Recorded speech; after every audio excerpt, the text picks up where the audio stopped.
안녕하세요. 김사유입니다. 한 주간 잘 지내셨나요?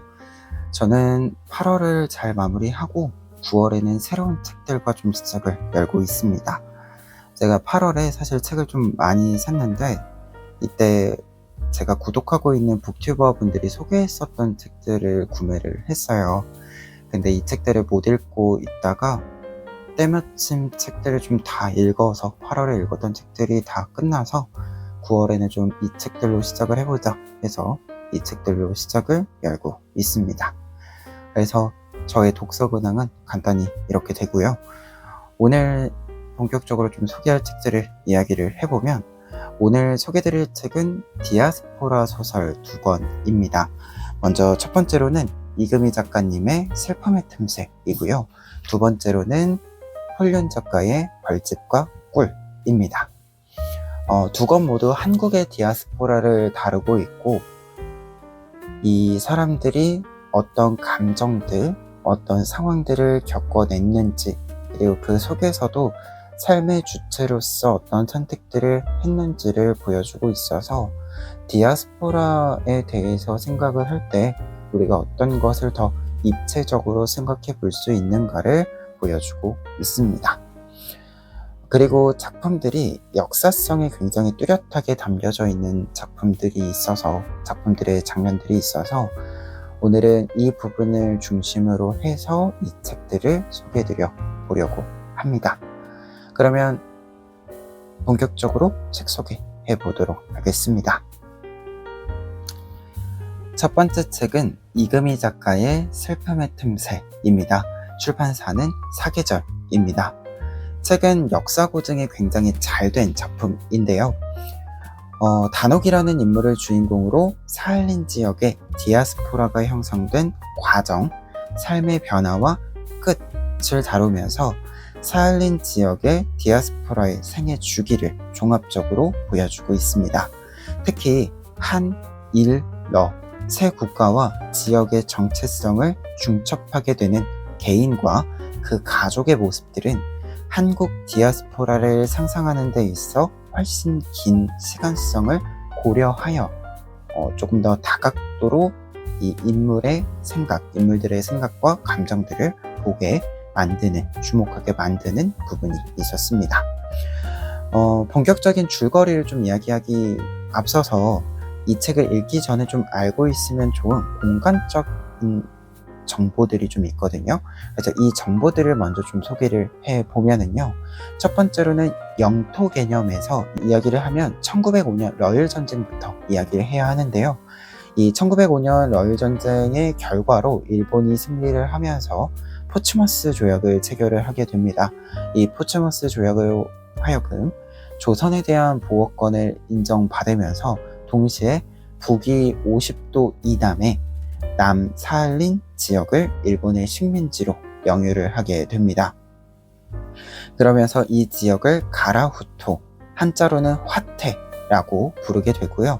가라후토청, 우리나라로 따지면 이제 총독부에 해당하는 이 기관을 설치를 합니다. 그리고 일제강점기가 되면 이 지역의 탄광을 이제 계속해서 사용을 하게 되면서 조선인을 이제 강제징용으로 이주를 하게 만들고요.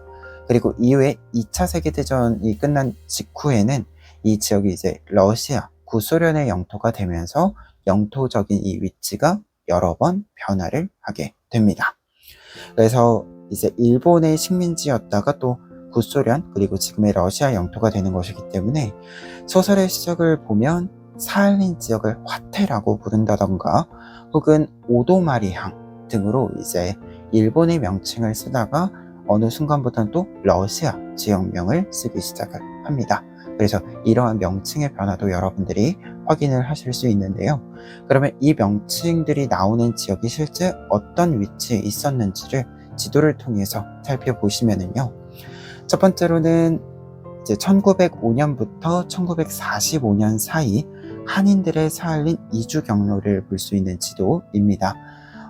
러시아 쪽, 만주 쪽을 통해서 가는 루트가 하나가 있었고, 그리고 이제 일본을 경유해서 가는 루트가 있는데요. 단옥 가족의 경우에는 일본을 경유해서 가는, 그래서 시모노세키를 경유해서 와카나이로 가서 사할린으로 넘어가는 경로를 사용하게 됩니다. 그리고 두 번째 지도를 보시면 사할린으로 넘어가면 지금 이 오도마리항, 러시아 명칭으로는 코르사코프에 도착을 하고요. 그리고 탄광 노동지로 이제 이동을 하게 되는데, 대표적인 탄광 노동지가 우글레고르스크, 마카로프, 시네고르스크 등이 있습니다. 이 중에 다녹네는 우글레고르스크로 먼저 이동을 했다가 이후에 이제 해방 이후에는 마카로프로 이동을 하게 됩니다. 그래서 이 정도의 지도 정보를 가지고 계시면 소설을 시작하시는 데는 큰 무리가 없을 것 같고요. 그리고 사실 후반부부터는 지역의 위치가 그렇게 중요하지는 않습니다. 그래서 초반부 시작할 때는 이 부분을 좀 알고 보시면 좋지 않을까 해요. 본격적으로 줄거리를 살펴보면은요, 앞서도 이야기 드렸지만 이 책은 고증이 굉장히 잘 된 책입니다. 그래서 실제로 이제 4부로 쪼개져 있는데, 이 4부가 각 시기별로 사할린 한인들이 겪었던 역사적인 사건들, 그 배경들과 여러 정책들이 실제로 어떤 영향을 주었는지를 구체적으로 묘사를 해주고 있습니다.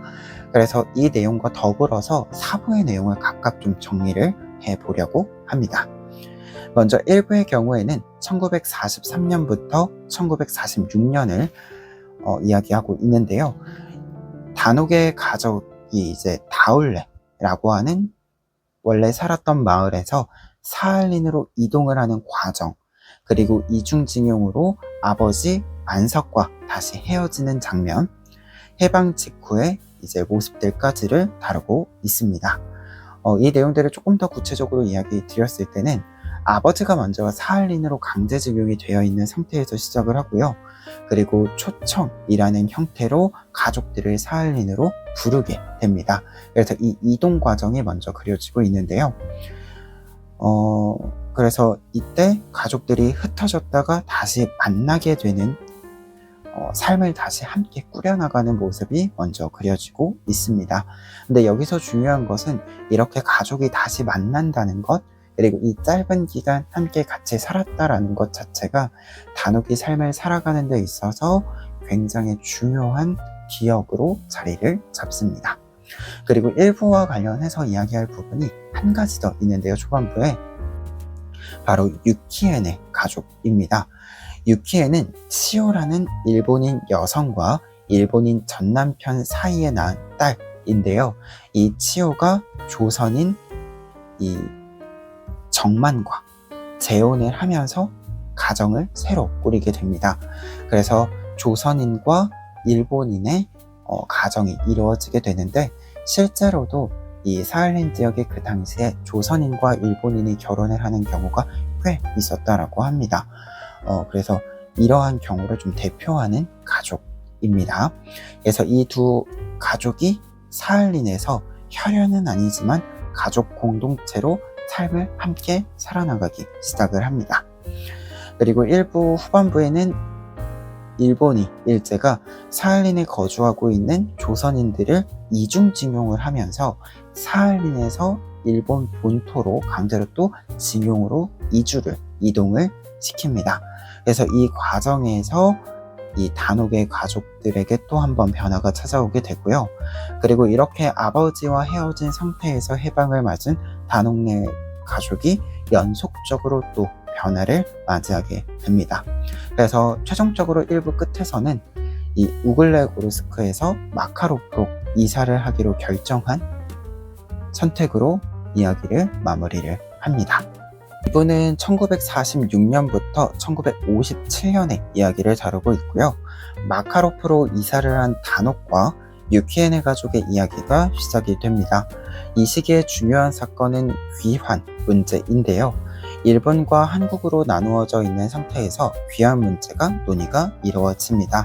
근데 실제로는 일본에서 귀환 문제가 더 빠르게 진전이 있었고, 조선 같은 경우에, 한국 같은 경우에는 그 당시에 들어와 있었던 미국, 소련 같은 경우에는 딱히 이 부분에 대해서 논의가 이루어지고 있지 않은 상태였어요.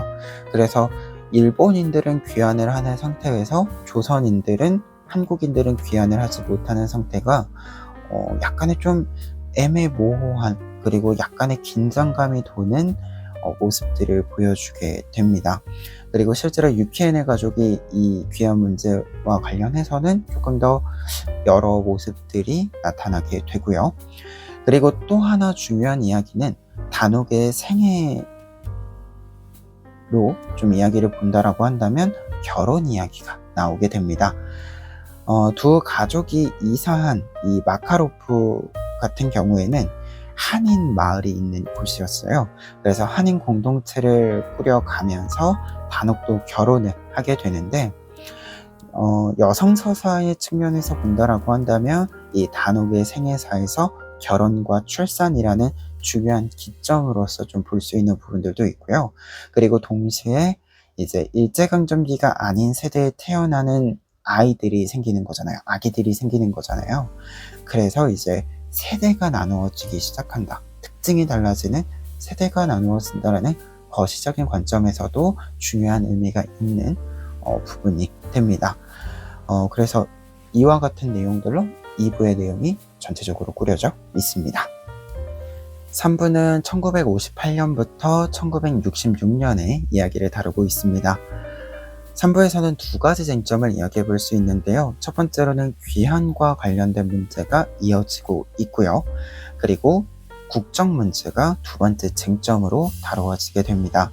그 중에서도 국정 문제의 경우에는 당시 사할린에는 조선인 기준으로 이제 조선인 신분을 유지하기 위한 무국적자가 있었고요. 그리고 러시아 국적을 취득한 경우, 마지막으로 이제 북한 국적을 취득한 경우, 이렇게 세 개의 케이스가 있었습니다. 그런데 이제 이 시기가 러시아가 한인들을 최종적으로 이 러시아에 정착시키려고 하는 강력한 공용 정책을 하고 있었기 때문에 이 무국적으로 남아있는 것이 귀환 문제와 관련해서 문제가 생길까봐 무국적자를 이제 유지를 하는 것이 약간의 좀 피해를 보는 부분들이 있었어요. 실제로 이제 좀 보면 무국적자를 러시아가 처벌하지는 않았는데 이제 혜택을 못 받게 하는 차별들이 있었습니다. 그래서 소설에 나오는 예는 유키의 경우에는 러시아 국적을 가지게 돼요. 그리고 단옥은 무국적자인 상태였고요. 그러다 보니까 휴가를 받는 데 있어서도 휴가 일수가 차이가 나게 되고요. 그리고 휴가를 쓰는 시기도 차이가 좀 있었습니다.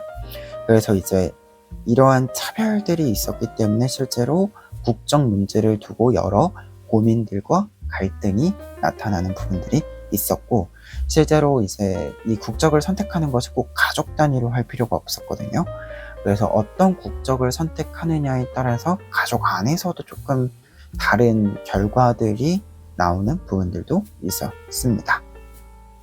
4부는 이제 20년 정도의 시간이 지나서 88 올림픽 개막 시기의 단옥 내 3대 대가족의 모습을 묘사하는 것으로 시작을 합니다. 그래서 사할린에 정착한 단옥의 모습을 볼 수 있고요. 그리고 실제 이제 역사적인 배경, 정책적인 배경을 좀 이야기할 때는 쟁점으로는 영주 귀국 문제가 있습니다. 그래서 이에 대한 실행이, 영주 귀국에 대한 실행이 어떻게 이루어졌는지 보여주고 있고, 이 과정에서 이산 가족들이 어떻게 만날 수 있었는지, 그리고 가족들의 만남에 어떤 다양한 장면들이 있었는지를 보여주고 있습니다. 특히 영주 귀국 문제가 실제로 여러 문제들도 또 있었어요. 좋은 점도 있었지만, 그래서 귀국 대상자 선정 문제라던가, 혹은 각자가 좀 생각할 때 귀국에 대한 개인차라던가, 그리고 돌아왔을 때, 귀국을 했을 때 적응 문제라던가, 이러한 여러 문제들이 있어서 이 문제들을 두고 어떻게 보면 한 가지 정책을 두고 여러 다양한 장면들이 발생을 하게 됩니다. 그래서 이 내용에 대해서도 묘사가 구체적으로 이루어지고 있어서 우리가 여러 모습들을 생각해 볼 수 있기도 합니다. 그래서 전체적으로 단옥의 생애를 통과하면서 실제 사건들과 상황들이 만들어지는 위치 감각을 우리가 경험해 볼 수 있게 만든 소설이기 때문에 굉장히 좀 알찬 좋은 소설이었다 라고 이야기 드릴 수 있습니다. 감상은 3가지 정도로 정리해 보려고 하는데요.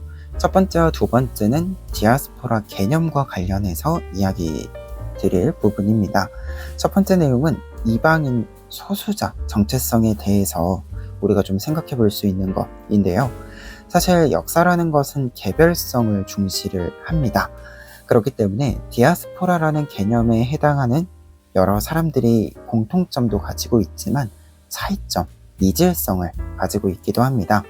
그 중에서 이제 치유와 유키에를 보면 어느 순간 소수의 존재가 되어버리는 상황들이 있는데요. 특히 일본인 치유가 정만과 결혼을 하고 사택에서 지낼 때를 보면 일본인이지만 소수인 역전 현상이 발생을 합니다. 근데 이러한 역전 현상이 이 장면 하나만 있는 것이 아니라 여러 번 나타나게 되는데요. 그래서 이런 것을 보면 여러 한 개념 아래에 묶인다라고 하더라도 이질성을 명확히 가질 수 있다라고 하는 것, 이 소수성이라고 하는 것이 그때그때 조금 다른 모습을 가질 수 있기도 하다라는 것을 생각해 볼 수 있는 부분이었습니다. 그리고 두 번째는 소설의 제목이 슬픔의 틈새잖아요. 사할린에 이주하고 그곳에서 사는 것은 여러 슬픔들을 마주하게 됩니다. 특히 이 가족과의 헤어짐이라고 하는 것이 1부부터 4부까지 계속해서 장면들이 그려지고 있는데요. 그러다 보니까 우리가 이 디아스포라의 존재가 이방인, 소수자로서의 위치에 대한 문제뿐만 아니라 헤어짐의 문제를 가지고 있다는 것, 그리고 그 헤어짐이 헤어짐으로 하여금 뿌리 내려진 사라지지 않는 슬픔이 계속 존재한다라는 것을 볼 수 있습니다. 근데 동시에 그러면서도 그러한 슬픔 속에서도 행복감과 기쁨을 느끼지 못하는 존재인가, 그렇기 때문에 느끼지 못하는가 라고 했을 때 그렇지 않다라는 것도 우리가 알 수 있어요. 슬픔의 틈새 속에서도 개인의 추억이 되는 부분들이 있고, 특히 단옥 같은 경우에는 앞서도 줄거리에서 이야기 드렸지만 아버지와 다시 만날 때, 그리고 그 이후에 동생이 태어날 때, 결혼을 하고 자녀를 낳고 기르면서, 그리고 가족들과 소소한 또 즐거운 시간들을 보낼 때 단옥은 기쁨을 느낍니다. 그리고 자신의 삶을 충분히 빛나게 하는 부분들도 있고요. 그러다 보니까 4부까지 이야기를 쭉 읽고 나면 단옥이 어떤 시간 속에서 삶을 잘 살아냈고 잘 살고 있고, 그렇기 때문에 우리가 해외 동포를 생각할 때 생각하는 그 외로움들을 너무 고정관념으로 가질 필요가 없다. 그것만을 고정된 이미지로 생각할 필요가 없다라는 것. 이 부분을 사실 이 책은 이야기하고 싶어 한다라는 것을 우리가 알 수 있습니다. 그리고 마지막으로 제일 사실 역사성이 뚜렷한 주제는 정체성에 대한 문제입니다. 앞서도 이야기 드렸지만 단옥의 가족을 비롯해서 사할린 지역은 한국, 일본, 러시아 세 국가 문화의 중첩성을 가지는 특징을 가집니다. 근데 이 중첩성이 세대별로 조금씩 달라져요. 차이가 나타나거든요. 근데 이것이 이제 세대차가 되죠. 그런데 이 부분을 극명하게 보여주는 것이 이름입니다. 그리고 언어이고요. 실제로 단옥 같은 경우에는 단옥, 타마코, 올가라고 하는 세 개의 이름을 가지고 있어요. 근데 이제 점차 자녀들 같은 경우에는 한국 이름과 러시아 이름, 손주들은 러시아 이름만 가지고 있습니다. 그래서 시대 상황의 변화에 따른 한 사람의 변화를 우리가 조망할 수 있기도 하고, 조금 더 넓게는 우리가 역사에 대해 생각을 할 때 이 복잡한 어떤 변화들, 차이들을 생각해 볼 수 있는 지점들도 있었습니다. 그래서 실제로 이 사할린 지역과 관련해서 연구를 함에 있어서 중요한 개념이 트랜스내셔널이라고 해서 조금 더 이 국적이라고 하는 것도 중첩이 되는 것들이 있고 다양하고, 그리고 그 문화 같은 경우에도 굉장히 중첩이 되면서 복잡해지는 것들이 있으면 우리가 염두에 두고 연구를 해야 한다, 바라보아야 한다 라는 관점이 이제 제시가 되고 있기도 합니다. 그래서 우리가 이 생각을 종합해 보았을 때 우리가 누군가를 볼 때 납작하게 보지 않는 것, 너무 이렇게 납작하게 눌러보지 않는 것, 복잡한 존재라고 하는 것을 인정하면서 어렵더라도 그 복잡함을, 복합적임을 최대한 살려서 우리가 좀 보는 것, 생각해 보는 것, 이 부분이 좀 중요하다라는 것을 굉장히 강조해주는 소설이었다, 이렇게 좀 이야기를, 감상평을 마무리해 봅니다. 두 번째 책은요, 폴륜 작가의 벌집과 꿀입니다. 출판사는 엘리입니다. 7편의 단편이 들어있는 단편집이고요. 미국, 영국, 독일, 러시아 등 여러 지역 그리고 여러 시대의 디아스포라를 다루고 있는 소설들이 모여 있습니다. 그래서 디아스포라라는 개념 안에 어떤 사람들이 존재할 수 있는지 굉장히 다양한 형태로 보여주고 있고, 그 설명만으로도 좀 독특함과 새로움이 느껴지는, 이 설정만으로도 독특함이 좀 느껴지는 작품들이었습니다. 그래서 이 독특함을 딱 처음에 읽고 느끼는 것이 중요하기 때문에 모든 작품의 줄거리를 이야기한다라기보다도 이 작품집의 특징을 좀 잘 보여주고 있는 2개의 작품만 좀 소개를 해보려고 하는데요. 첫 번째 작품은 세 번째 작품인 역참에서입니다. 이 역참에서는 시대가 에도 시대 1608년이고요. 이 1608년이라는 시간이 보여주는 것처럼 임진왜란 이후에 조선과 일본이 외교 관계를 회복한 상태가 소설의 배경입니다. 그래서 주인공 야마시타 도시오는 유미라는 아이를 데리고 누군가를 만나러 가는 중인데요. 근데 이 유미는 임진왜란 과정에서 일본으로 데려온 조선인입니다. 그래서 이 과정은 이 소년을 다시 조선으로 돌려보내기 위한 과정이다 라는 것을 우리가 유추할 수 있습니다. 실제로 1607년에 일본과 관계가 회복된 상태에서 회답 겸 쇠환사라는 통신사, 정확히는 통신사 이전에 이 사절단을 파견을 하게 되는데요. 이때 이 쇠환이라는 표현이 포로로 갔던 사람들을 돌아오도록 하는 것을 의미합니다. 그래서 쇠환의 과정이 이제 소설의 배경인 거죠. 그래서 이 유미라는 소년이 디아스포라적 존재인 거라는 것, 그리고 이 도시오는 유미를 데려와서 가족처럼 10년이 넘는 시간 동안 같이 지낸 거라는 것, 이러한 정보들을 배경으로, 이러한 설정들을 바탕으로 보았을 때 이 쇠환의 과정이 그저 조선인이 조선으로 돌아간다 라는 표현, 이 이상의 의미를 가진다는 것, 어떻게 보면 또 다른 헤어짐의 이야기였다라는 것을 알려주는 작품이었습니다. 뒤에 소개에도 보면 광막한 시공간에 흩어진 디아스포라의 풍경, 집과 가족, 우리를 이루는 것들에 대한 정교한 질문이라는 소개가 있어요. 그래서 이 소개의 의미가 확 달라붙는 작품이 이 역참에서였습니다. 두 번째로 다룰 작품은 표제작인 벌집과 꿀입니다. 시기와 공간으로 좀 보자면 1881년 연해주 우수리스크 지역 남부이고요. 고려인이 살고 있는 이 지역에 치안관으로 온 화자가 나옵니다.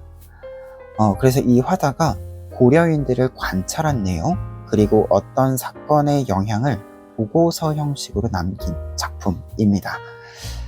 이 작품은 화자와 이 고려인들 사이의 구조가 굉장히 다양하게 표현이 될 수 있다고 할 수 있는데요. 고려인이라고 하는 통치를 받는 존재, 통치를 받는 사람들과 통치권을 가지고 있는 치안관의 관계로 먼저 볼 수 있고, 그리고 고려인이라고 하는 이 디아스포라 집단, 이 집단이 이루어진 상태와 이 집단 내의 존재, 그리고 외의 존재, 이렇게도 나누어 볼 수 있는 부분들이 있고요. 그리고 이제 마지막으로 역으로 다수에 해당하는 고려인과 소수에 해당하는 화자로서 앞서 이제 슬픔의 틈새에서 이야기 드렸던 역전현상의 위치로도 좀 볼 수 있습니다. 그러다 보니까 이 구도 속에서 볼 수 있는 특징들이 잘 나타나 있어서 굉장히 좀 다각도로 이 현상들을 볼 수 있기도 하다라고 할 수 있고요. 그리고 두 작품의 특징 중에서 공통점은 화자가 사실 디아스포라 당사자가 아닌 사람들로 되어 있다라고 할 수 있기 때문에 조금은 관찰자 시점으로도 우리가 생각해 볼 수 있다. 관점을 좀 비틀어서 볼 수 있는 부분들도 있다. 이렇게 좀 이야기를 드려볼 수 있습니다. 그리고 작품 전체를 좀 통과해 볼 수 있는 감상 두 가지를 남겨보면은요. 첫 번째는 첫 번째 삶과 두 번째 삶의 관계가 있습니다. 또 다른 표현으로는 고향으로 돌아가는 것이라고 할 수 있는데요.